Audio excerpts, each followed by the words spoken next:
pressing news. As you are aware, Dumbledore is a proud member of the LGBT community, but as you may not be aware, he is not allowed to be his true self in China. Did you see this? No.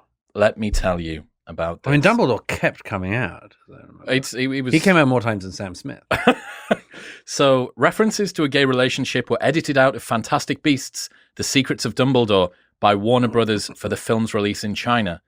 As a studio, we're committed to safeguarding the integrity of every film we release, and that extends to the circumstances that necessitate making nuanced cuts in order to respond sensitively to a variety of in-market factors, Warner Brothers said in a statement to Variety. Our hope is to release the features worldwide as released by their creators, but historically, we have faced small edits made in local markets. How gay was Dumbledore? In 6 seconds of dialogue.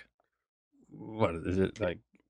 It's dialogue. It's dialogue. Oh, it's dialogue, not yeah. Not it's actual. not a full frontal scene. Come on, it's a film for children. Okay. But my point is that he said something to this guy about how I used to love you or something like that, and it's been cut. Wasn't it? Now we saw Harry Potter on stage in New York with Jordan and Tammy Peterson only a couple of months ago. And if I remember rightly, there was some very slight allusion to gayness there. Yeah. The whole thing was homoerotic. I wouldn't agree with you there. I thought there were lots of it that was just charming. But there was some reference to it. Didn't, because, I mean, we don't need, I know this is Potterology, but I thought J.K. Rowling only said that Dumbledore was gay long after the whole franchise had been 2009. done. She posthumously brought Dumbledore outed him.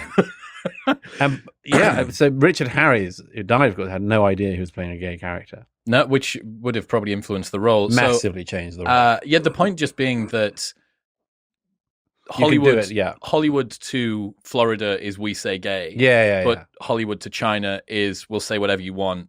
Please take our money. Beautiful, isn't it? Yeah. It's beautiful.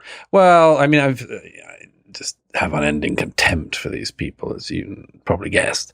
And the contempt is based on a lot of things. But one is the way in which these sorts of entertainment honchos and so on always, their idea of bravery is poking at empty hornets' nests. And whenever they find a real hornet's nest, they just run a million miles. And that's why they're perfectly willing to weirdly melt down over Florida and DeSantis and a bill which is totally reasonable in my view to not tell 3-year-olds that they might wake up the next morning in a different sex. I don't think there's anything wrong with not teaching kindergarteners crazy 100 gender 2-spirit ideology which was come up with about yesterday and which they're still trying to work on to make any sense at all, which it never will. It's just completely typical. The same people who have a meltdown about that happening and attack Florida will be totally silent when the Communist Party of China expects different rules. That's one of the ways in which the 21st century could go. You know, they just of course we don't upset you, sir. Did you see that a trans author wrote a horror novel in which J.K. Rowling is burned alive by a trans woman? I didn't. But you're missing out on everything. And I haven't even read that book. It sounds like nobody has. I don't know anymore. I don't know if it's yet to come out. But what I do know is that The Secrets of Dumbledore had a $9.7 million first weekend in China, which meant that 2 out of every 3 people at the cinema was going to see that film in China. Just tighten this in a little bit for me, if you would. The rules are different there, aren't they? And the cynical corporations realize that. And none of it surprises me at all. This is how Hollywood and other companies operate. As I say, they pretend to be very, very brave. They give each other awards for bravery. They meet up and slap each other on the back for bravery. They talk about human rights in Florida and lots of things like that. And then they of course, they do this in China. It's like Ricky Gervais said in the Golden Globes the other year. You know, if ISIS set up a streaming service, these people would run to it. You know, I mean, of course they would. They'd work for it if the cash came in. I mean, look at all these companies, Apple, and they're all such damn cynics. They all know how to play this sort of virtue signaling thing in America, and totally different rules abroad. It's always been like that.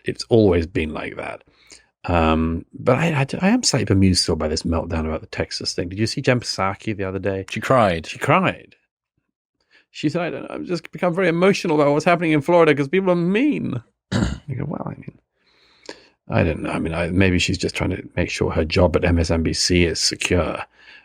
Because if you express that amount of sentimentality and stupidity, then you're almost certain to keep a job at MSNBC. She could have got a Golden Globe for the performance. It was. Do you think she believes it? I don't know. I think these people wind themselves up about this stuff.